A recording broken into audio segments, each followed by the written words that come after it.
Hi, everybody. Welcome. It's Live with George. I think I'm all set here. I had a little bit of technical difficulty with my computer falling down. Welcome, Live with Georgia. Hello. It's Saturday night, 6 p.m.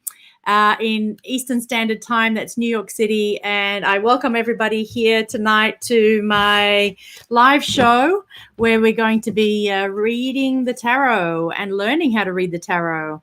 And there are 8 special people who were with me last Saturday who are proficient readers now that we went through our course. And so I hope they're all coming tonight and we may be able to practice readings. And so everybody, Colleen, hello. Colleen is one of them. Colleen, a natural tarot reader, high intuitive, who did the course last week and is amazing. So Colleen, I hope you have your deck ready. And I'm just going to see what's happening here with this camera. I can't quite get it right. Here we go. There we go. It was a beautiful day. What's this tape here? This tape. Not sure what this tape is. There it is. Some tape. I think I had something else on the other week. I can't remember. Something on top of it. Oh, I had a picture of beautiful Shiva, the dancing Shiva. I had one on top of this beautiful Tibetan wheel of life. And I had it covered for another class, for the tarot class. And I left a piece of tape there. So, Colleen, I hope you have your tarot ready. Look at that. It's like there's a perfect placement for this camera where you can't see the bottom and you can't see the top.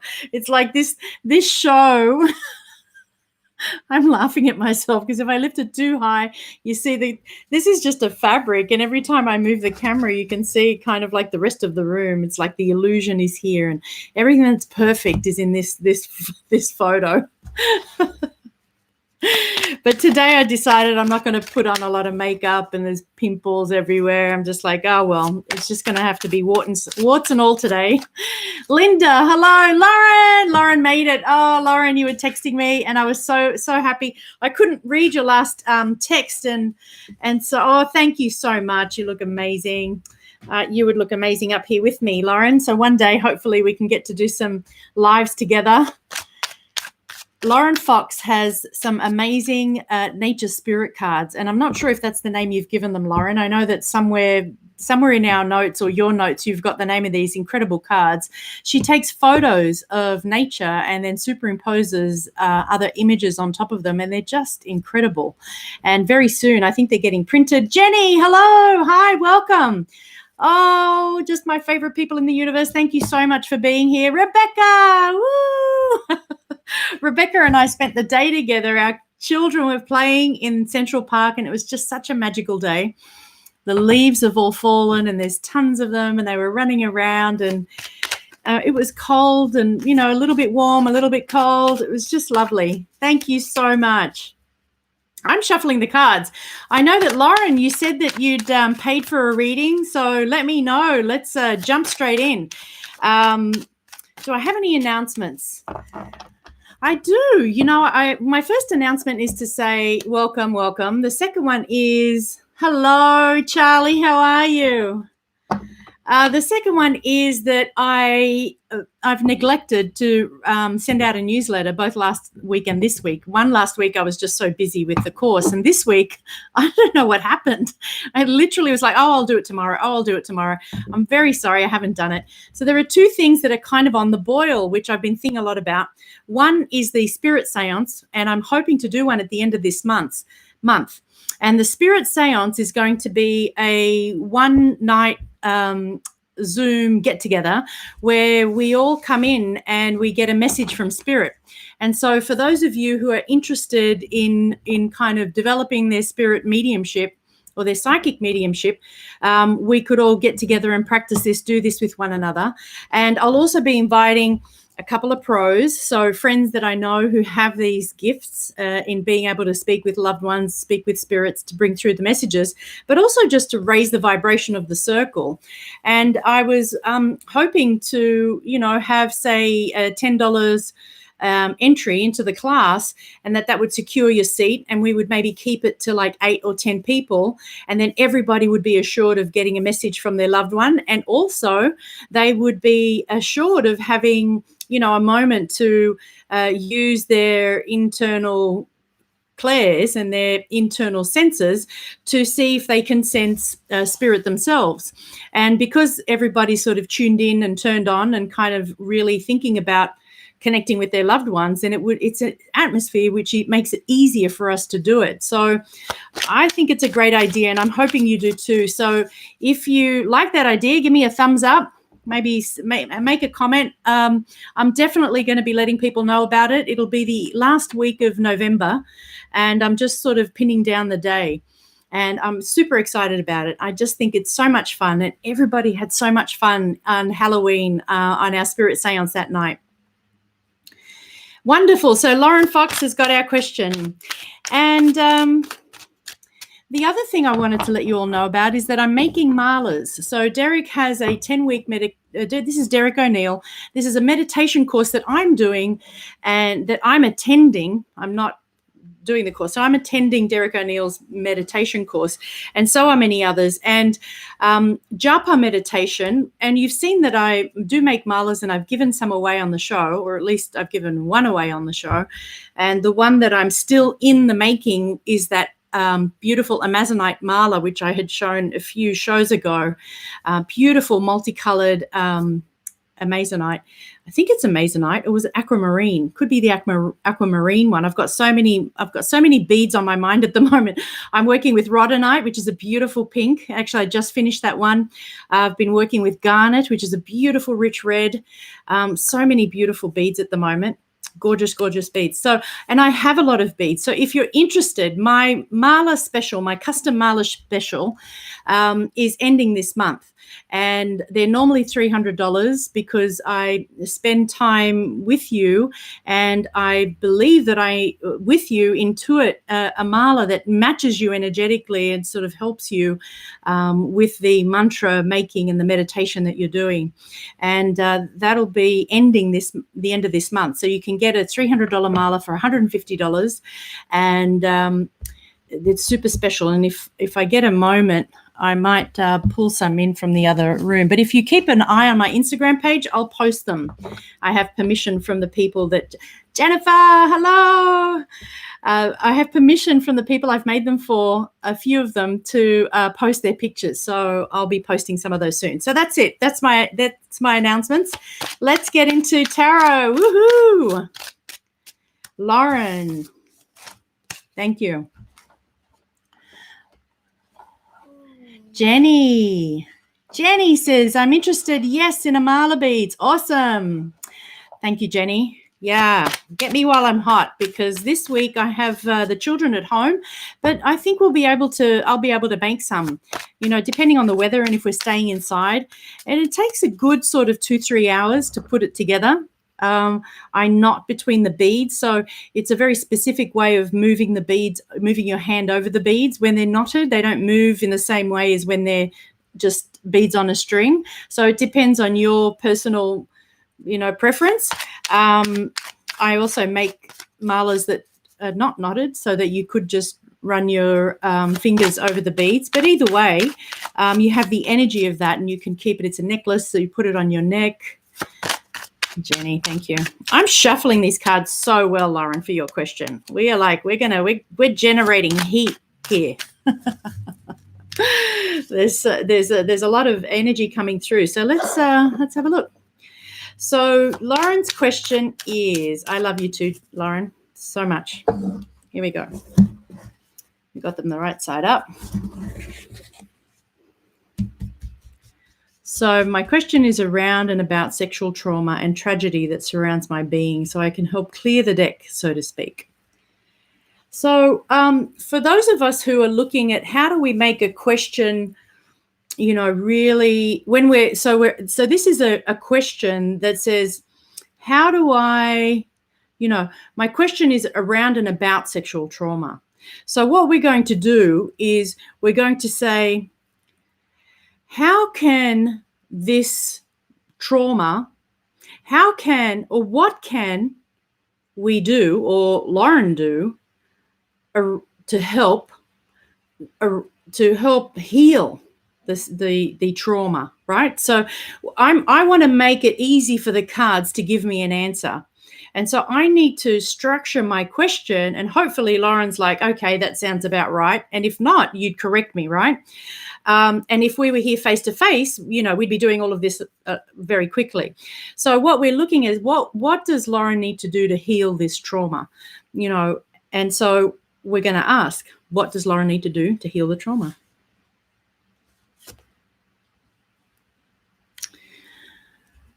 This is an interesting card, isn't it? It's a celebration card. So I would say there's a part of this trauma that you've already healed, Lauren. Can I just say that, you've come to one stage of it, because what you'd like to do is completely obliterate it. That's what, when you say clear the decks, you're like, like a cat moves things off the table completely. She gets on top and she just slowly drops everything off, and then it's a clear top for her to lie on.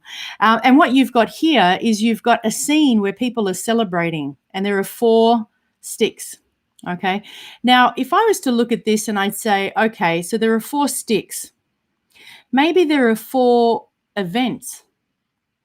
And the way that I would say, let's say that there were 4 events in your life that we're grouping together as traumatic and around sexual trauma. Let's say you've done some work here. What's tying them together is what's common, but I need you to know that your capacity to heal this is absolute. And your success in removing the wound and the sort of the vibration of trauma that would therefore attract more trauma, because we know that we attract based on our vibration, right? We attract silently through what is unspoken, and these programs that we have running in our vibrational feeling state and thought state attract our next experience.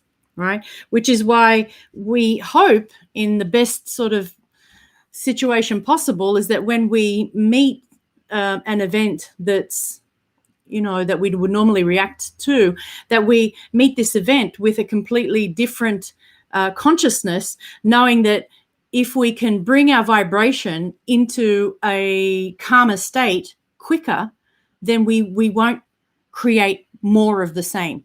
So I would say, Lauren, that this card is saying that you've already done a lot of the work.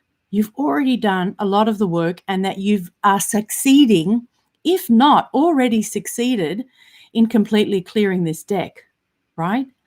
So if that is so, if this is true, that what we're saying is there are people celebrating, there's dancing, there's the bridge, there are flowers everywhere, all we have to say, is there more, is this stage. Because this card is a traditional marriage card. I see a lot of balance. So you see there's balance in masculine and feminine. And what you've got to do in some ways is identify these 4 events, if there are 4. If they're not, don't worry about it. You're not going to go digging around for anything. You're just going to say, there were these events in my life that happened. And what I'm going to do now is I'm going to reframe their existence. So there is the word trauma, right? There's the word trauma, which in itself implies something, and is something, of course, we can all relate to. But it implies that there is, something that's unfixable. Whereas the cards is saying that there's a lot here that has healed, if not completely, becoming completely healed. So is there a way to talk about what has happened so that it sounds like a success story as opposed to a trauma story? Does that make sense? Because I'm surprised at this card. I was thinking, we might find one of the working cards, we might find some pentacles, or some of the full action cards, but the action here is one of celebration and joy. So I'm now going to ask the tarot, is there more work that needs to be done? All right. So we've got another wand, which says, yes, there's a bit more work. And I'm going to ask exactly what is that work? What is the extra work that needs to be done? Now, why did I ask that question? Because there's a stage here. We've come a long way. We have success, right? The one suggestion that came to mind was to reframe the events as a success. How can you look? And it takes a lot of work. It takes a lot of emotional work to go from something that has been traumatic, that you know you've worked a lot on, because I know you, Lauren, and you have done a lot of inner work around it, and coming up out of, the victim perpetrator, bind, so that, you can come into the observership and say, okay, here is me as victim, here is me as perpetrator. Here is me in this cycle of victim and perpetrator, where I'm as a victim, I'm attracting a perpetrator. As a perpetrator or stuck, pushing myself against the perpetrator, I'm pushing myself. And it's like you're constantly in this wheel, right? And this is for all of us. You're not alone. This is just the way it works. So, how do I come out of that? I come into the observership, right? I see how it's working. I can see how I'm both. And now how am I going to talk about this? What energy am I going to give it? Am I going to give it the energy of, there's this thing on my back that I have to get rid of? And I can put the same thing that I'm talking about with you, I can put this to my emotional reactivity or my issue, right? Like, why do I keep naming it and giving it that negative thought and vibration? What if I was to give it this, so let me tell you a story, the bridge of love and abundance and self-healing, all and nothing at all. I love that, Lauren. So let me show you where the bridge is, right? So Lauren's talking about this bridge, the bridge to love. Let's see if the camera, there it is. I mean, look at it. There's just so much plush. There's so much greenery. There's so much abundance. There's a flower that's covering it. Absolutely. Right? You've got this huge towering castle, and everybody's kind of at the foot of the castle enjoying it. They've left the castle, they're out. Everybody feels safe and happy. And that's the way where you've come out of the trauma. You're no longer in the trauma. And what you're doing now is you are dealing with the way in which you think about it, the way in which you structure having had that experience in your life. How can I be with this experience and move forward without needing to call it back into my life anymore, to have that lesson?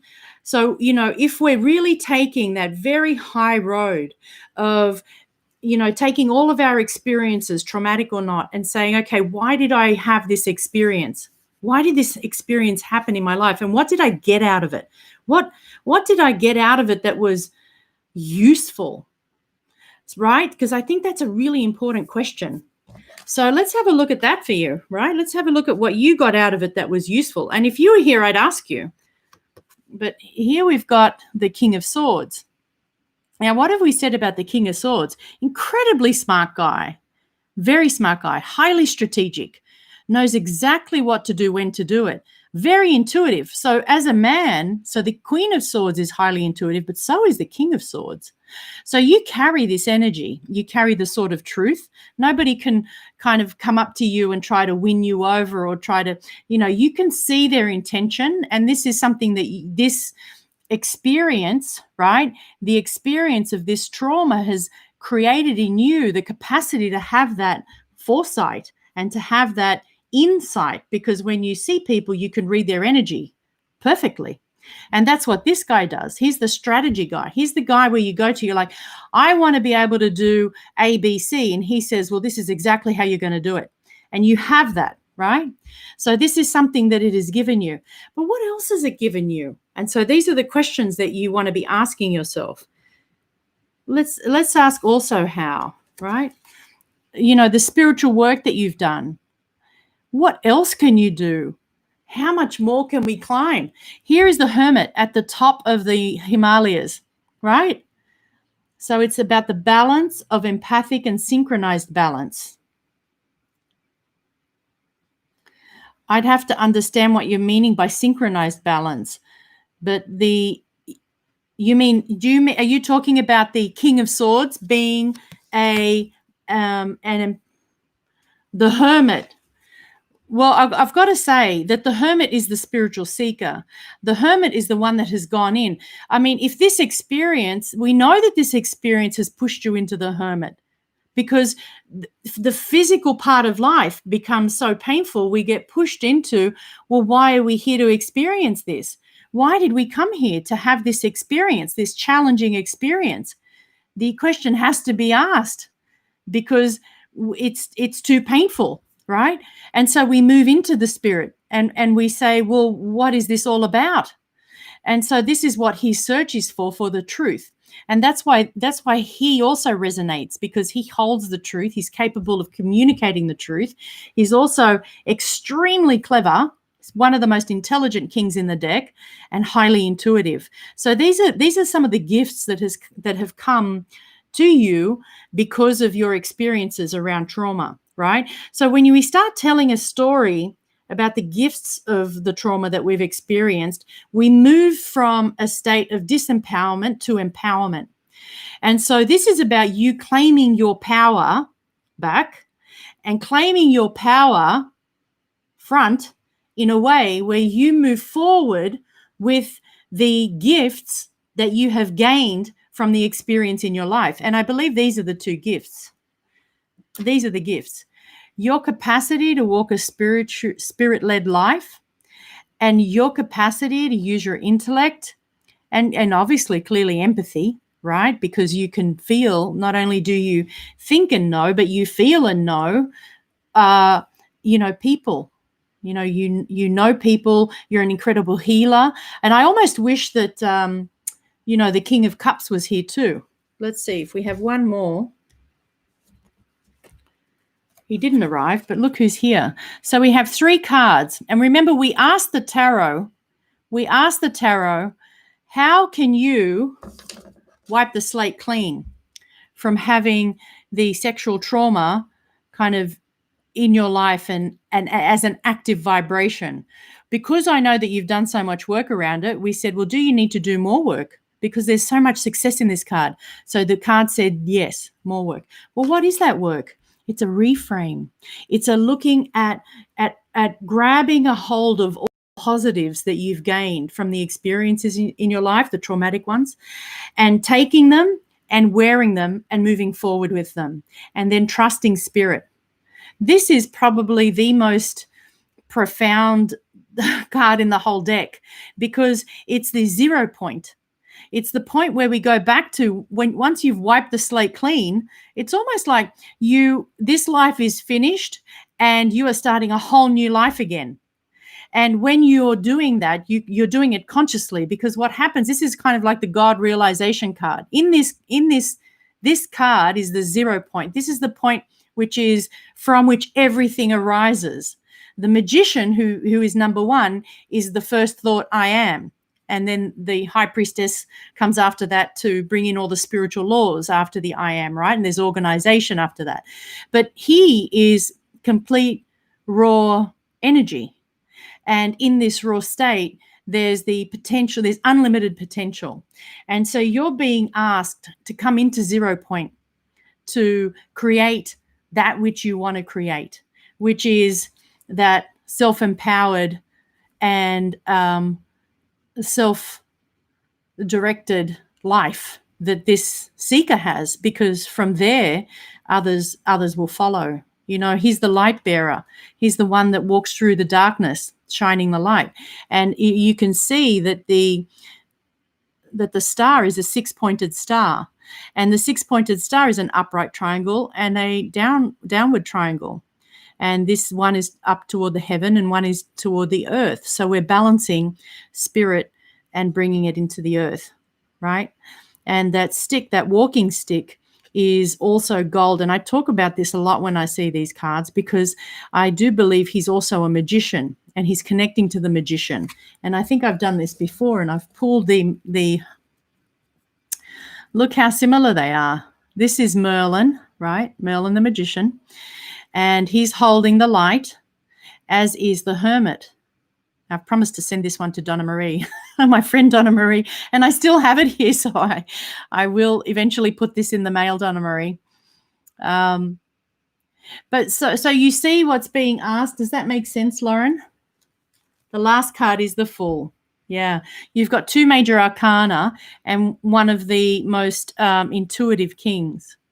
So by using your capacity to create a new story around the trauma, the story that you're going to tell is that you are going to start wearing the gifts that you've received, probably brought with you through the many lifetimes, and move forward knowing that these gifts are what you're moving in life with. That's why the Fool has come out. You can trust now that you're moving forward, not with the vibration of trauma, but you're moving forward with the vibration of the Hermit, the King of Swords, and the Fool together, basically. I hope that makes sense. It's very, very powerful reading, just in terms of, bringing through energy to completely and utterly self-empower you and self-empower all of us who need to do this, where we're often unconsciously ruminating about the things that have happened to us, and we attract the same in our lives now, despite all the work that we've done, that the energy vibration remains active whilst we're replaying the story of what has happened. That's why we have to change the story if we want. So there's no hard and fast. There are so many ways that we can deal with our stuff, right? What we bring to the table. And this is just one of them. And I feel that the cards have really made it so clear. My pleasure. Hello, Mary. Hi, Marlene. Hello. So Lauren says, yes, I have a knee sense of light. Yeah, you do. Jennifer, hello. Oh, thanks so much, Marlene. Tonight, I actually have a donation. So a good friend of mine sponsored a question. She actually sent in $10 and she said, give it to someone who doesn't have the money to pay for it, but would really like a reading. So if you don't have any money to pay for a reading tonight and you really want a reading, I want us to... I'm going to pick a number between 1 and 5, and whoever guesses the number that I have, it will go to you.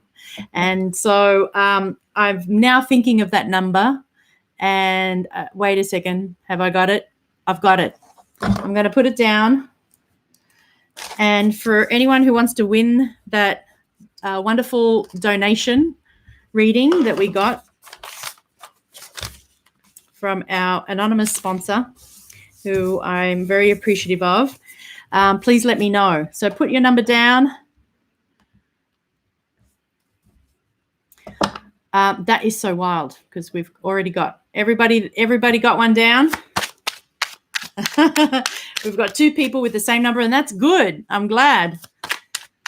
The vibration is nobody else. That's the number 4. So Lauren and Marlene, I want you to guess another number between 6 and 10.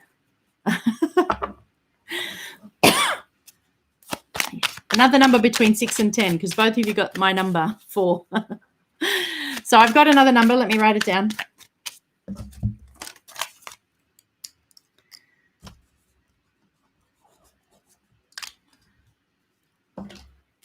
I love it. You guys are in tune.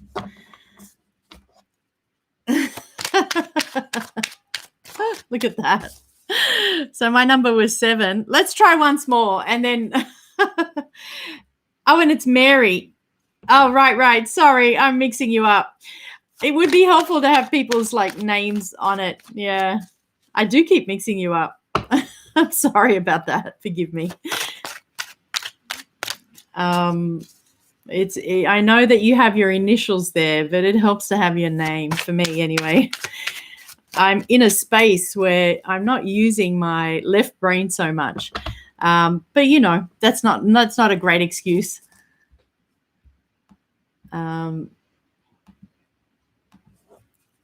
So let's do it again. One more time. You both got the same number. A number between 1 and 3. It could be 1, 2, or 3.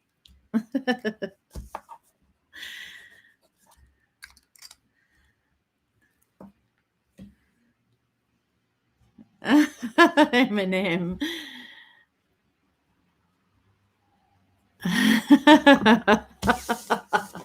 You know what?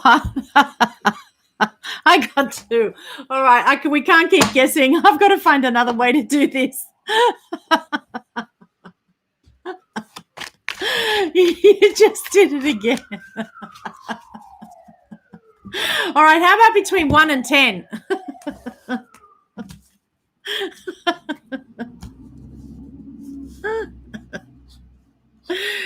Oh, dear.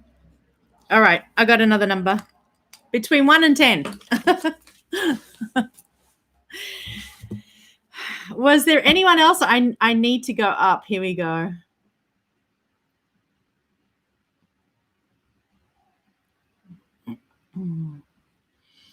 There's Jennifer saying hello. Thank you. So Jennifer paid for a question. Here we go. So Lauren had her question. Jennifer, and I know you're working, Lauren, so thank you so much for tuning in. Jennifer, what kind of a reading? Do you have a specific question? Let me know, please. Jennifer Hernandez. All right, we got it. I did write it down. There we go. See the 2 7s there? I had 7 and 7. So it goes to Lauren Fox. Lauren says, Georgia, just give it to who you feel. And then she guesses the number. So, Lauren, it's yours. It's your question. So if you have another question or you want to save it up for another day, totally up to you. Irina, hello. Irina, get your cards out. We're going to do some readings. Irina took the course last Saturday, and she's amazing, a natural. Everybody was a natural, absolute natural. Really, all we did was figure out the symbolism and, decode all of the tarot, which I did incredibly quickly in a few hours, 78 cards in a few hours, but it was so much fun. This is your card, Jennifer. It popped out. How can I move forward, advance in my career? I wonder if you are actually moving and forwarding and advancing. There's a little ship behind here. I feel like there's a ship sailing in. You have an opportunity coming up. Isn't that interesting? And there's a little fish popping out of the water. You're very good at what you do, Jennifer. And I just have to say, because this is the card that popped out, right? And, in order to move and advance your career, I feel like you just need to kind of let people know that you're out here. This guy's like floating on water with a concrete slab and a massive heavy chair. So how is he doing that? With great confidence, I must say. He's sitting on his chair. There's absolutely no sign of anxiety on his face. Let me just hide behind him. Look at him. Such a good-looking guy. Beautiful, beautiful crown. Got his ears covered so he keeps warm on the ocean. Very covered up. Wonderful gown. Has a fish as a necklace, which we noticed. Beautiful cups. He's the king of cups. He knows how to handle his emotions. So what hits me most about this card is the fact that I feel like you are moving. And because you're very good at what you do, you just need to let people know. So I don't know how you advertise or how you get the word out about what it is that you do and what it is that you want to achieve. Let's have a look.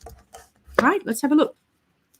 So my next question would be, well, should I advertise? Should I start telling people? How do you do that? Colleen, pull your cards out, Colleen. Let's all answer a card. Let's all answer this one for Jennifer. Right? Her question is, how can I forward and advance in my career? Just pull one card. So I got the King of Cups, and I got that she could forward and advance. So I didn't even get that there was any kind of, you don't need to do any more study. I've just got, you're really good, and people just need to know that you're out there, right? How do you put yourself out there? Do you advertise? Do you tell people? Do you put your hand up? This is interesting. I'm getting cards that are like No. So do you advertise? I've got the Hanged Man, which to me is a no. It's like, this is total inactivity. Like, this is like, do you advertise? No, don't do that. Do you start telling people? The Tower. I mean, if there's any kind of card that would indicate a no, it would be the Tower card. Would you kind of put your hand up at work or something? And even that's kind of like, no, that's like not so. Network within, says Lorix. Okay, network within. Okay, that's the card I'm getting there. Why does it feel like hard work, Jennifer? Why would it feel like hard work for you, for you to network within? Because that's not a bad question. Out of all those cards, when we said to look in, right, this was the card that we were looking at when we were saying put your hand up. And I assumed that you would be putting your hand up at work, right? I got the 5 of Swords, which is not a positive card. Most of the 5s indicate a challenge of some sort. And this card, which is a 9, that's kind of like, he looks beaten. So that was the, Irina, you're pulling a card. She says, uh-oh, that was up there. Irina, I'm pulling on your, so let's have a look. How can you do it? Do you just need to wait? Is it time? Because sometimes, I often ask this of myself, why am I not sort of super busy doing what I do? There's actually a lot of me that's engaged in doing the work that I do at home as a mother with my children. And there's a lot of time and space and sort of psychic energy taken in that even if I was to get busier from work from outside, having people call or doing lots of, I don't have the space-time capacity to kind of hold that, like at the moment. And I wonder if that's the same thing, the 9 of Swords. Fascinating. Right? Because the 9 of Swords is a woman who's woken up, or a man who's woken up in the midst of a nightmare, woken up from the sleep, indicating some, a whole bunch of thoughts of worry or something that's keeping you up and awake during your sleep. When you should be sleeping, you're awake thinking. Well, that's, it's kind of like so what do you need to do? Do you need to do anything at the moment? Let's ask that card. So, again, no. So for the moment, you don't need to do anything, right? So maybe this idea of moving out, Jennifer says, maybe I'm thinking too much about it, right? So Irina's card would indicate that, right? Because I have to relate. There is a sense when we're spending so much time with our children and we're giving so much time and effort and sort of space and really to keeping that home life, stable, making sure that everything's provided, that there's that part of us that's like, well, what can I do? I know that I need to do this for myself and I really need to kind of get there, but I can't quite get there, but I really want to. So it's this kind of reaching for something that is good for you and that will give you and feed you, but it's like not quite the right time. So then this might be, Lauren got the Chariot. Wonderful. This card number 7, movement. She's more than ready. So Lauren, I would even say that the Chariot and the King of Cups are telling the same story. Why? So Jennifer's saying maybe not the right time. So let's have a look at timing, right? So the King of Cups is like, you are so ready. The Chariot's the same. You are so ready. When you think of the Chariot, like this guy who's got the canopy of stars and he's got all of this spiritual understanding and the knowledge and he's just so ready to go, right? But, and he's moving, right? So there's movement and there's desire for movement, right? So let's have a look at timing. When? If not now, when? So we did this last week, Irina, remember? And everybody who was doing the course last week, when we were looking at timing, there were 2 ways of looking at timing. So we can just choose a card, just one card, and see whether or not what kind of suit it is. Is it a wand, a sword, a cup, or a pentacle, or is it one of the major arcana? So let's have a look at timing, right? And then we can get more specific. So I'm going to pull one card, and anybody who's practicing, you can pull one card and have a look. One card, and then we'll have a look at what it is. So this is for Jennifer to is the timing around her moving forward in her career? So I got the 5 of Pentacles. Now, the 5, so here we're not really reading the story, or at least I'm not when I'm choosing timing. I'm literally just looking at the numbers and looking at the suit. So I got the 5 of Pentacles. Irina got the Ace of Pentacles. And the wands are the quickest, hours to days. The swords are the next quickest, days to weeks. The cups are weeks to months. And the pentacles are months to years, right? So I would say somewhere between 1 month and 5 months, because Irina got the Ace of Pentacles. Lauren Fox got the Moon illusion now. So Lauren's getting a lot of information about, that's right, she got XVIII.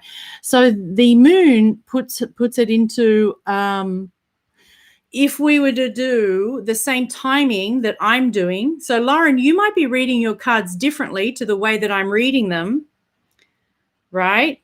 Because you're getting now. Right. So Lauren's getting a hit on an intuitive hit on now's a good time, which is why Jennifer's asking the question, right? I happen to know Jennifer's very intuitive. So what we've got is somewhere between 1 and 5 months. And what I would do is I would do now a pick.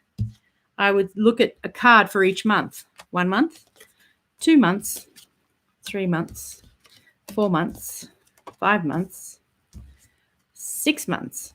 Okay, I get a change at 6 months, right? This is the card I got at 6 months. And all the other cards were kind of like, I didn't get a hit on them. This was 1 month, which is the 5, 2 months, which is strength, which kind of doesn't say anything. 3 months is like hard work. 4 months is like stuck behind the wall. 5 months is this page who doesn't know where he's going. But it's 6 months. So in 6 months, I see movement. And this movement is kind of karmic. It feels like it's just going to happen, right? Will it? So this is now, remember we were looking at, do you need to advertise? Do you need to put it out there? Will you be approached by somebody? So it might not be an approach. Will it be at work? I'm getting a hit around work. Right? That something happens at work. So Lauren got 3 of Wands, motivation. So maybe your motivation is there. What do you think, Lauren? The motivation is there. And how do we read motivation right now? Because you're motivated to do it, but we're thinking, is this the right time? Is the timing right? We got the Wheel of Fortune, which is all about time and changing and movement. Right. And that was at 6 months. So, Jennifer, I would say that, this kind of shift, this advancement that you're thinking and hoping for in your career is definitely coming and manifesting, and that it's around that 6 month mark is somewhere between 1 and 6 months. That's for sure. You could get it much sooner because Lauren's picking up now. Lauren's picking up a very soon and a lot of movement now. Right. So, let's have a look, because I'm not sure if there's anyone else who's paid for a reading.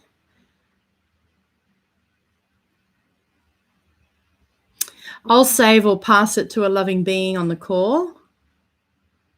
Is that what you want to do, Lauren? I missed that. You'll save or pass it to a loving being. So, and should we give it to Mary? Is that what you mean, Lauren? Got the 9 of Swords. Here we go. So the Wheel of Fortune. And I'm just going to ask one more question. Why not? Because we have the time and we can. So to get more detail for Jennifer, right? So we said around 6 months. And I was like, well, how's it going to happen, this advancement? Is there more study that's needed? I mean, really, I get a no again.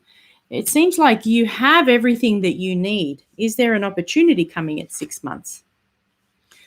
Feels like, and this is, you've already sown the seeds for what happens in around 6 months. Or let's say, we won't call it that 6 months. So you have already laid the seeds for your success and advancement.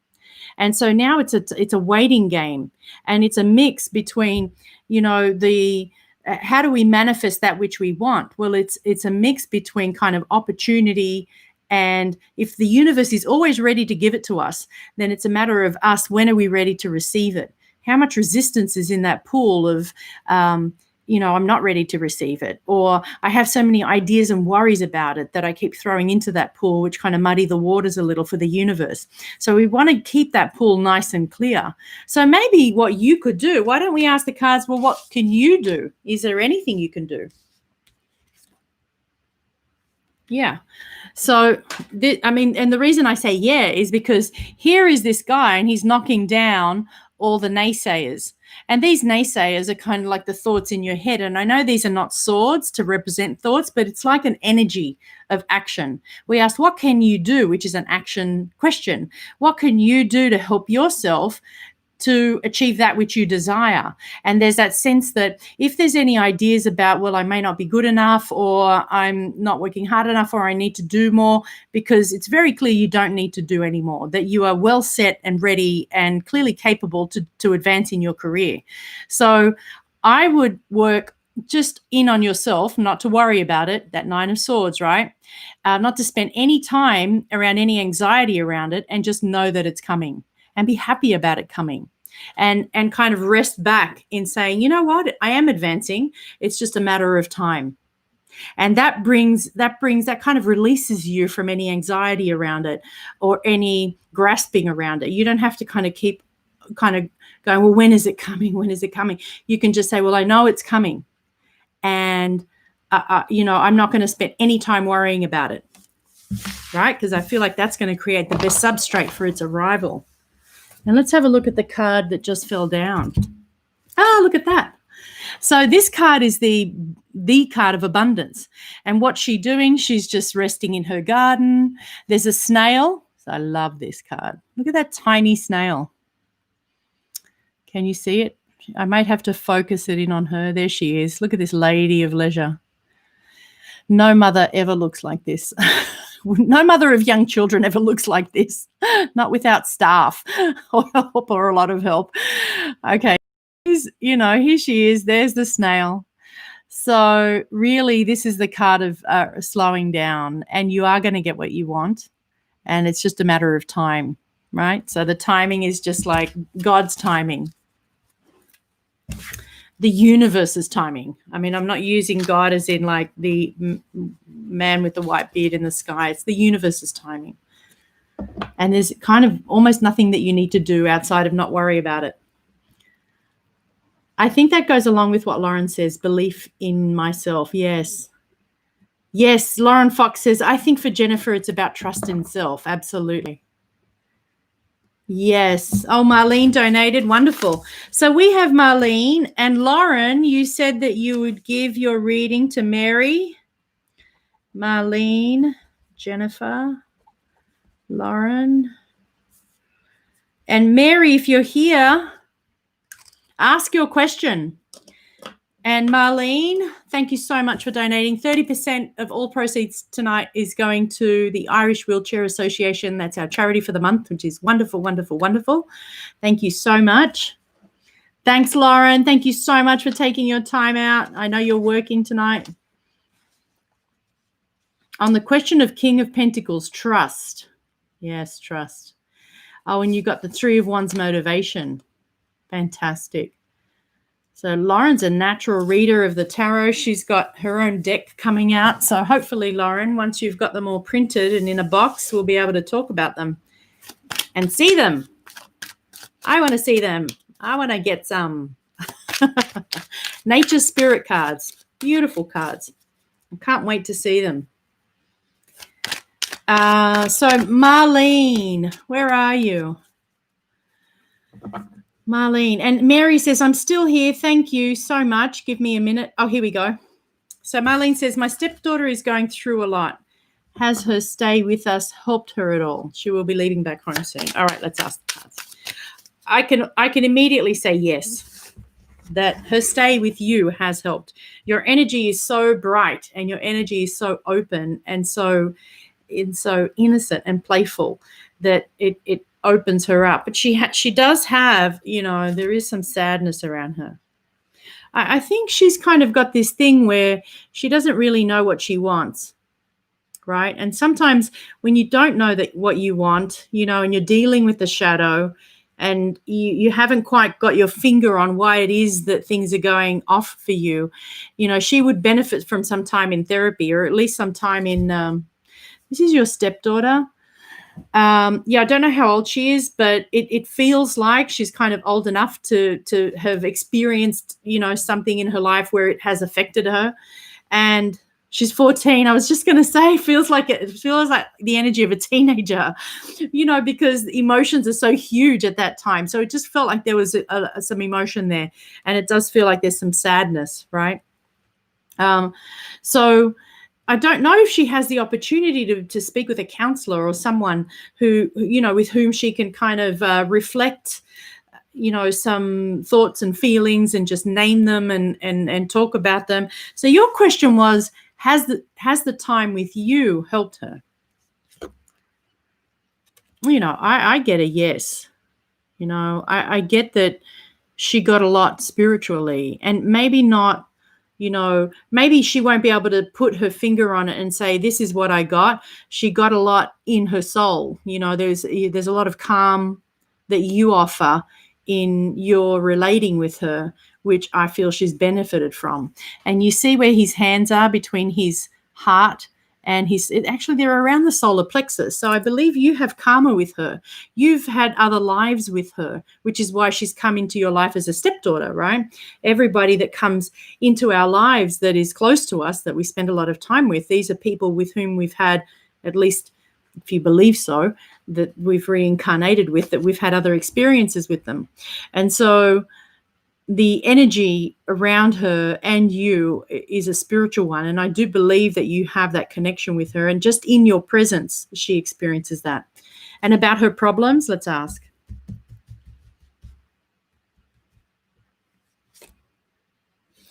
Well, this is interesting, because this tells me, well, at the moment, she doesn't quite know. She may not be able to put her finger on them, So this is the card that says, well, I don't want to think about them. There's too many of them. She's got the blindfold and she's bound, and she's bound by these thoughts, but I don't think that she's that aware of them. That's why this confusion card came up, right? It might just be too overwhelming. This is an 8 and this is a 7. And once we get to the 8s and the 7s, there's just a lot of energy around that. So I feel like she's going to benefit from, let's see, if she got a counselor. I just think if she got a counselor or somebody to talk through things with, and just to kind of over a long period of time, that she was able to kind of tease things as they came up, that she would benefit from that a lot. She's very emotional and we talk a lot, and it's very helpful. It's very helpful. Lauren got healing, endurance and recovery is what comes on my deck.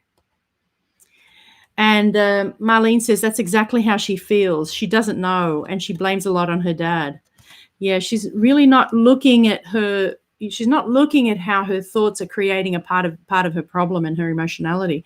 And, sometimes we have to blame the person with whom we've had the difficulty with, because at least we can identify where it's coming from. Right? So that's the first step of the process. And then I really do feel like if she has a school counselor or someone that she could, let's have a look. Will it come from school? Will it come from outside of school? I think it might be a school counselor. So Lauren says 14 is also a mysterious number, age and experience.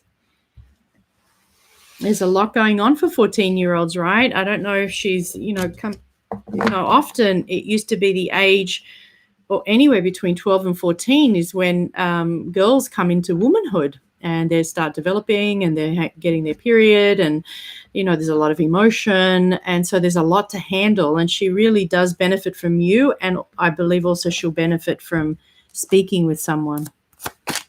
So how will it go? How will she go? Let's give her a little prognosis. Here's the 3 of Wands to say that she's looking out onto the ocean, and she does want to feel better. Even though we say she's confused and emotionally confused, right? Because there's a lot of emotion, but she is looking to feel better. I hope from her counselor. I think she was close to her counselor yesterday. I got a 10 of cups from the counselor.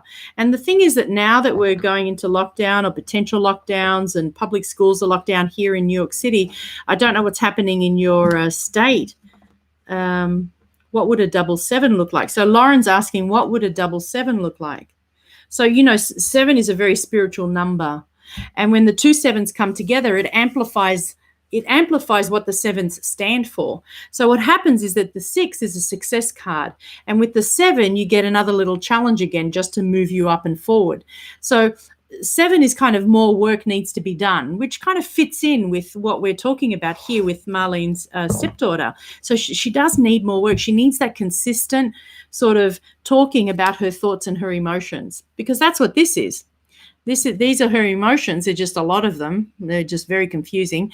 And the thoughts that she just doesn't want to go there with. And maybe some of them are a little troubling. But if you can pin down the emotions, then the thoughts clear up.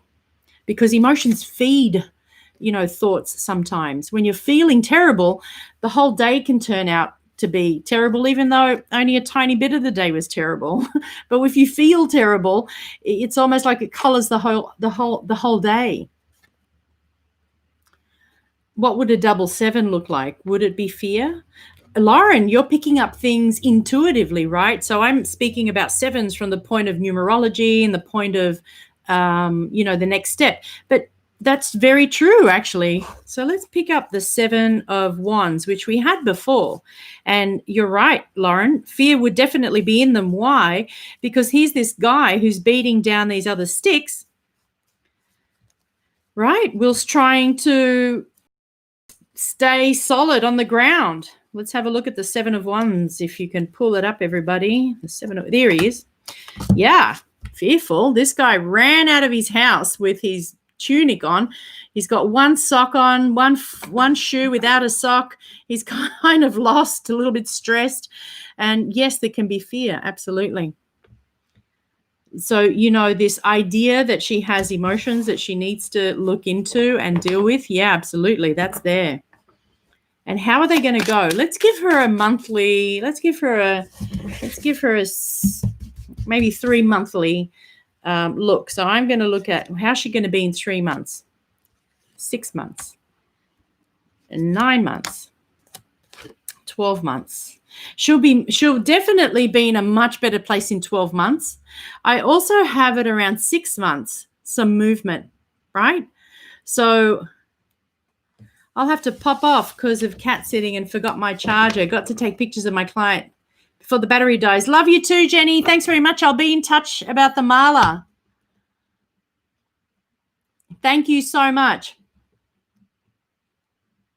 So Marlene says that this is her stepdaughter, that I was worse at her age to make her feel better. That's so true. I mean, when we all look back, what turbulent times teenagehood was. I mean, it's really quite surprising that we all kind of get through and survive the way that we do. We all come through it, right? It's definitely an age of initiation, I'd like to say, and it's intense initiation. So Lauren, fear, the new age of what, 14? Yeah, maybe explain that a little bit to Marlene, Lauren, because you're picking up a lot there. Lauren has 4 girls. Lauren, 3 or 4?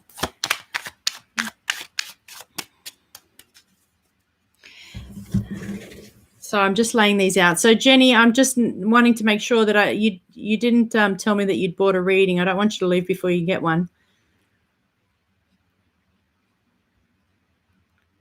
In a mala. Yeah, let's connect about that mala. Thank you so much. Linda, awesome. Linda Metley was here. I hope you're still here, Linda. I hope you're pulling out some cards. And please let me know if you are. So please join in. I haven't called on you because I just didn't see your name further down again. Colleen, please let me know if you're pulling any cards. This is so much fun. And here's Mary. So just a last comment by Lauren, which is great. They need to know in the now, in the present.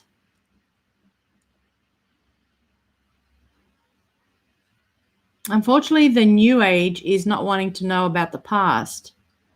Oh, so Lauren's making a comment about younger children, the younger generation. Is that right? Not wanting to know about the past. Right?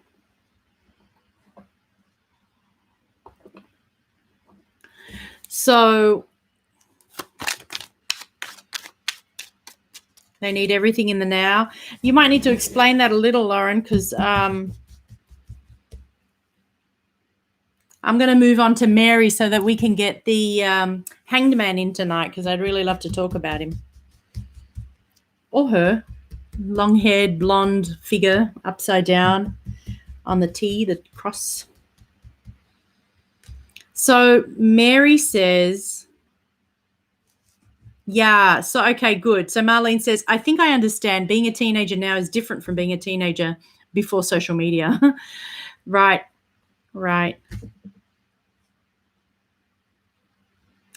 So this question is for Mary, and Mary asks about insight into my trauma or wounds around money. Okay. So I'm going to pick a card and I'm going to close my eyes, see what Spirit has to say.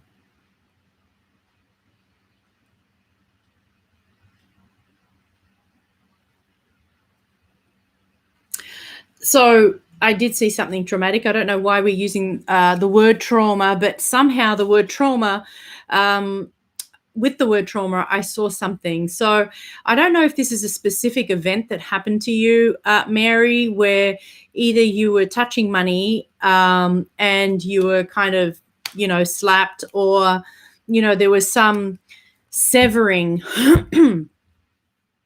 What I saw was like a guillotine being falling on your hand, which was holding money. And so somewhere the trauma that we're talking about is there is some program running that that has created the idea that you can't have it, that you can't have it. So that's come from somewhere, either in your upbringing or you've brought it in from another lifetime. Either way, it's here now and you need to deal with it, right? Colleen says my cards are hiding. You can't find where you put them. Now that's what I got. That's the vision I got when I closed my eyes, right? Isn't that funny that the vision that I got is, I believe, directly related to you. And I also believe that the card is directly related to you, or at least the message that we're going to get from the card, right? And so here are three people in celebration, right? And so I can read this in one of two ways, that this, this energy or this vision that I saw where there was a cutting, and it was an unexpected cutting, so that there may have been this sense of joy, look at this money, and then bang, you can't have it. So Mary says, I'd say what you saw is more symbolic, right? And that it's in your programming that you can't have it. And so when we're looking at changing our programming, this card becomes really, really essential, because this is a very abundant card. It's the opposite of you can't have it. It's the card that says you have it and you should celebrate it, right? And what happens is that when we don't have it, we're acutely aware of not having it. So there is the repetition and recognition and repetition and recognition of its absence. So in focusing on its absence, and then there being an idea, well, I can't have it anyway, it's not going to come, because money is energy, right?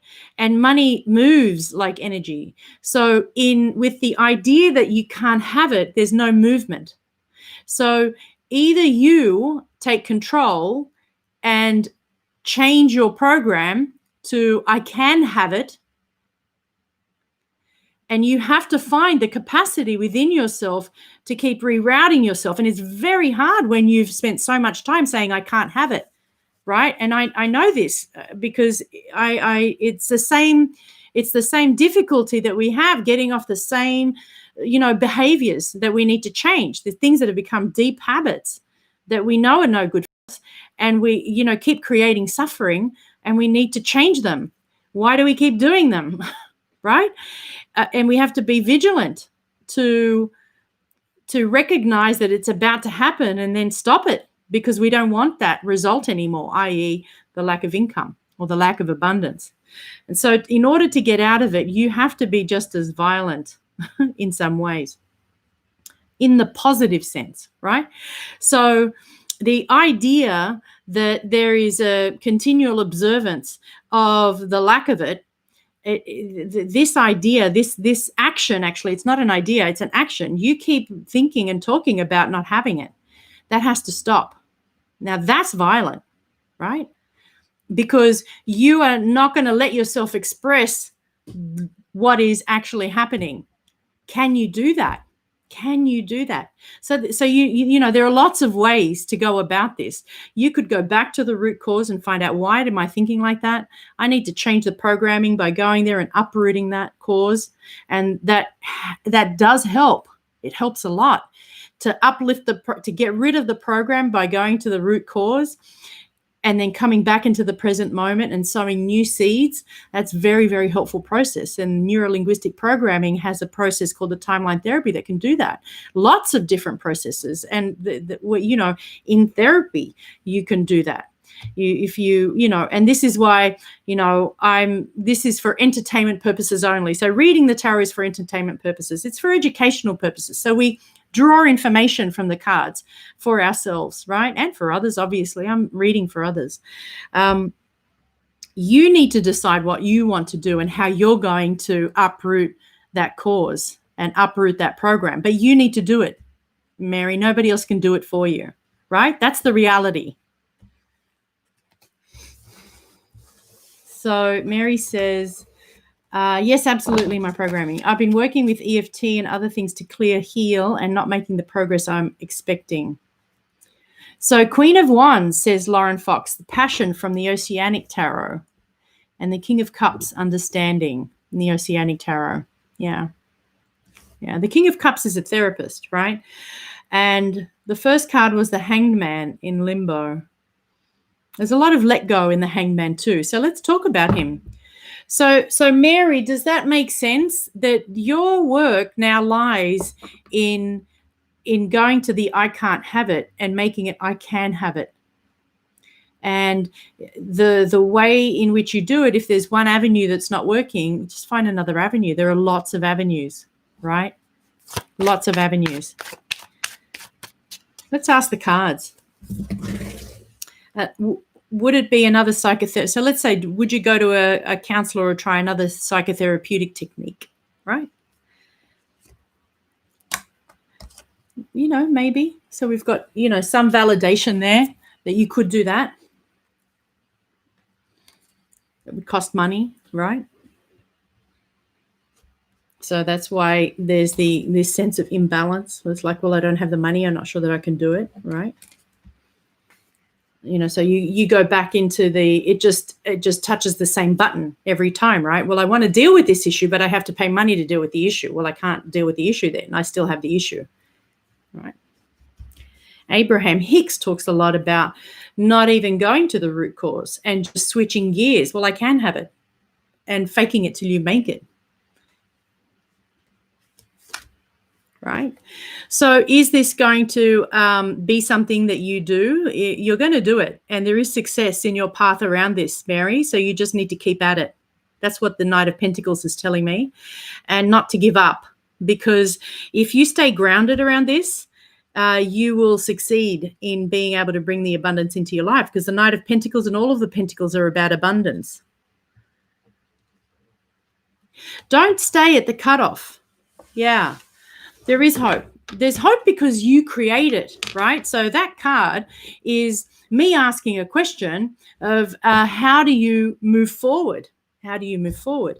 Well, you see, he's actually standing still, but he has the promise of movement because he's on the horse. And what he's doing is he's holding the pentacle. So he has the money.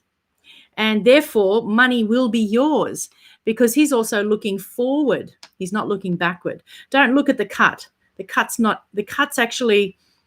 already happened. The cut is kind of dead. I used it to get information, right? So that we had the right words. But that cut is the I can have it. That's what the cut pointed to. So you want to stick with the positive affirmation. I can have it. And actually, that's a really good mantra. I can have it. I can have it.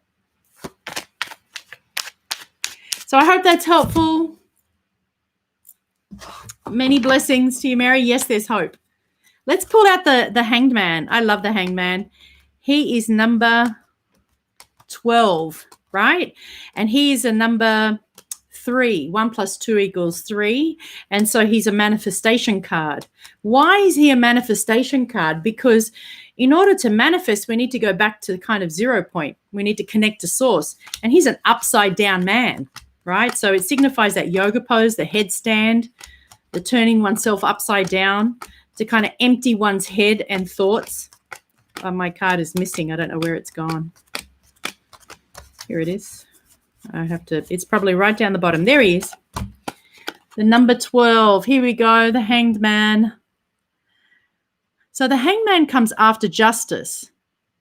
And then following the Hanged Man is death, number 13. So he's been to court and he's been sentenced and now he's hanging.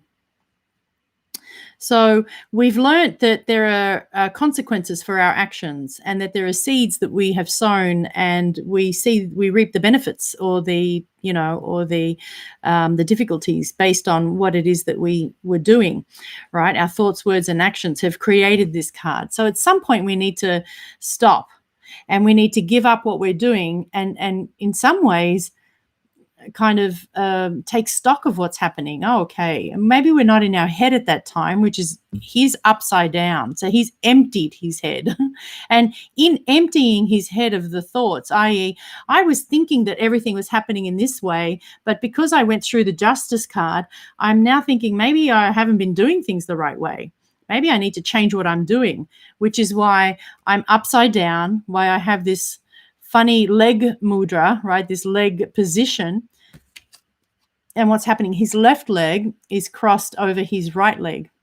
It's actually crossed behind, right? And the right leg is hanging by this tiny little thread. Now, the most important thing about this card to start off with is that he's hung, right? So this is like the original of the Christians where Jesus was hanging on the cross. It's also a living tree because these branches, even though this tree has been cut to create the cross, it's alive, right? And that means that whilst he's here, he's not dead, he's very much alive. And there is energy around his stillness and in around his upside downness. So when we take time, T for time, this card can signify taking a time to pause out. Taking a time out, a pause. This is definitely about surrender. His hands are tied, his legs are tied, can't do anything. But in some ways, he has to surrender to the fact that he can't do anything, right? Because before then, he was doing a lot and creating a lot of it. I need to stop now and have a look at what is it that I'm producing with all of my action. This is a non-action card. This can often signify like a no. If you're answering a yes/no question, it's like a mm-mm. Or in terms of timing, this is a card that says, things are going to take time. We've got a suspension here. It's a suspension in time, actually. And in this suspension in time, you've got a lot happening around the head. You've got this golden halo. And it means that in taking that time to stop, a lot of information is coming through intuitively about what I should be doing or how I can live my life moving forward. Maybe I need to make a whole change, which is what the death card is about. Maybe I need to completely wipe the slate clean, which is what Lauren was talking about in her question. Absolutely. That's a kind of death. That's a reborn. That's like, this is the way I used to live my life, and the way that the events in my life had colored my life, but I'm like wiping that slate clean. And this is what the hangman does. He wipes the slate clean. And there is like a death that follows, right? Where an ending. There's an end to all of the things that no longer serve me. That's what the death card is. It's a transformation card. It's an ending of a dropping away of all that's unnecessary. I don't need to be. In the death card, you have this Pope with all of these, multiple sort of suits, and he's got gowns, and he's got a fancy hat and heavy crosses and lots of gold. And do you really need all of that to be spiritual? So what is not necessary in your life, and, have you surrendered to that? That's what this card's about. It's very powerful. Let's have a look at the hangman. He's number 12. This is the numerology and the divine triangle. I love this. Absolutely love this. 12-3. It's a reversal. It's the one reversal I read. He symbolizes the first water of the divine power. And water is a mirror. It's a reflection appearing upside down. He's a person who's poised in consciousness and under perfect control. That's actually very true. If you look at him, he's only tied by one tiny little tie at the top of his ankle, and he's hanging perfectly. I mean, this is a true yoga pose, and you'd have to be a yogi to keep it so still and so perfected. And because he's wearing blue, blue is the color of trust. Policemen wear it and doctors wear it with their scrubs. So it's a color of calm. So he's very calm. His legs are red, right? Passionate guy who's been hung upside down and made to be still and calm. And he looks to be wearing, they're either socks or some kind of like dance shoes. The dance is stilled. He's not really dancing right now. So he sees the trouble in the world. And he's just turning everything upside down. And he could look like he's crazy, but in fact, his philosophy sets him apart from the crowd and brings him peace of mind and perfect contentment. Very happy to be like this. Very happy to be upside down. Very happy to be doing nothing right now. You look at the expression on his face. This is not a man who, in being hung upside down, is in any way, shape, or form grimacing or upset or, having difficulty with what's happening to him. He's absolutely resolved to be where he is. And happy about it. Happy about it. All right, we've got it in clear focus there. Perhaps the world should examine his views. I love that. Yes, perhaps. Maybe we need to learn something from the hangman. Maybe there's something that he knows that we don't, right? He doesn't have there's nothing material. He's actually lost everything material. He's not holding on to anything. He's not naked, but there really isn't anything in his possession outside of his clothes.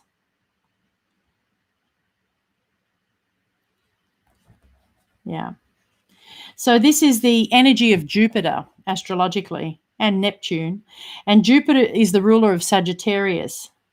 So there's expansion and deep philosophy, which this is really a very philosophical card. Very quiet card. The Hanged Man is at peace with his world. Isn't that lovely? I really love that, Lauren. Yeah, absolutely. Lauren also says, use this time to see your situation in a new light and find alternative perspectives. You may find an ingenious solution or gain a valuable insight. Oceanic Tarot. Thank you for that. Yeah. It's like taking stock, taking time out to find a new way, right? Because everything up until that point, you've got into your chariot in the number 7, you've started having these experiences, you've pulled your strength, you've gone through the wheel of fortune, you've made some choices and seen where you've turned up on the wheel, you've ended up at the Justice card, the number 11, and now you're hanging, right? You're thinking, wow, well, let me take some time out to see what's happening, understand what's happening. There he is. That's the Hangman. Anyone else have a last question before we go? We've got 10 more minutes. And we've finished with the Hangman.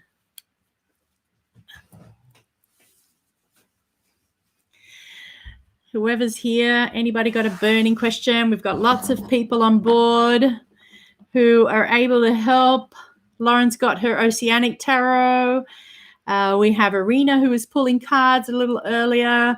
Colleen's cards are hiding. I think, Colleen, you could actually give us some of your insights straight up. You know, what are you thinking and feeling without them? Let me see. Have I missed anyone?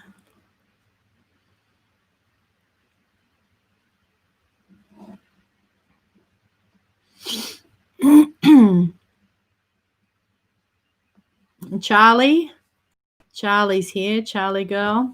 Kimberly, hi. So good to see you, Kimberly. I've missed you this week. We have to get on the phone with each other. Thank you, Georgia. Wonderful as usual. Do you want to ask a question, Kimberly? We're right here. We've got last few minutes. Anybody want to ask a card of the tarot? Because aren't we all going through the waves? Oh, yeah, we are. Thank you for the full circle this evening. Here's the Lover's card. Look at that divine union. This one's for you, Kimberly. Divine union with that snake. Wonderful. Those fruits. I'm here listening. Hi, Charlie. I've got 10 minutes. We have one more. We could do one more reading.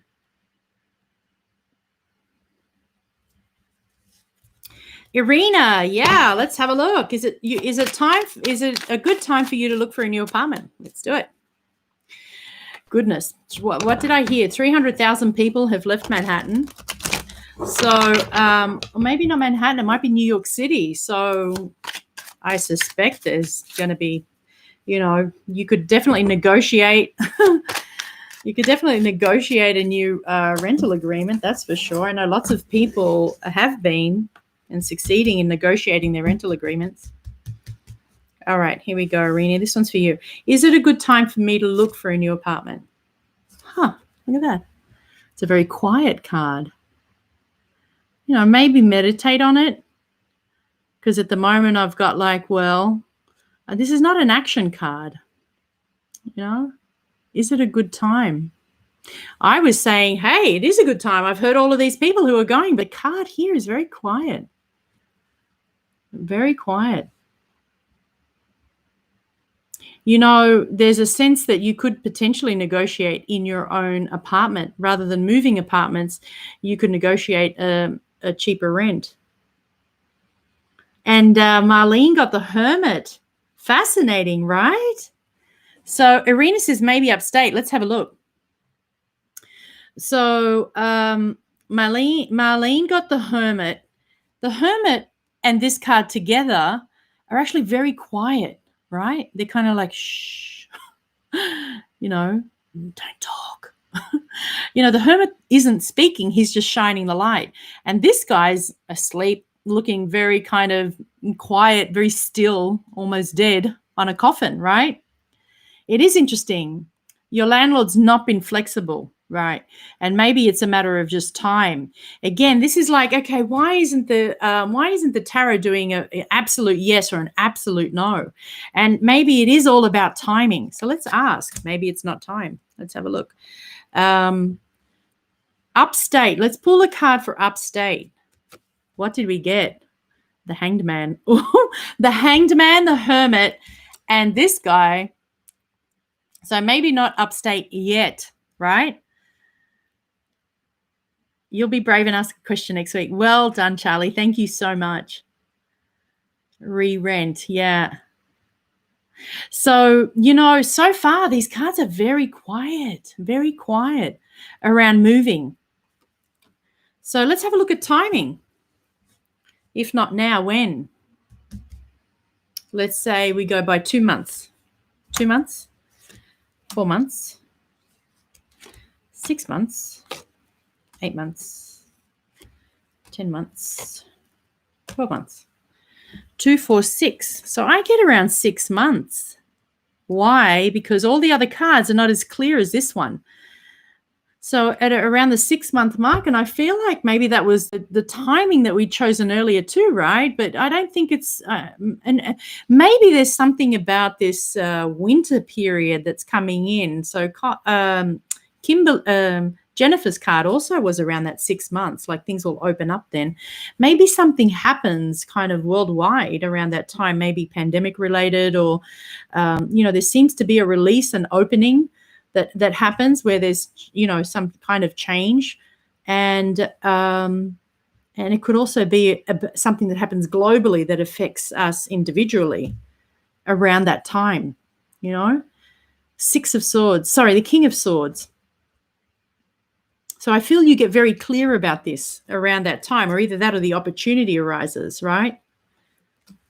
It is kind of peaceful just to stay here around April, May, right, because we're in November, December, which is spring, right? Which is kind of like, people are sort of opening up opportunity, thinking about the summer ahead.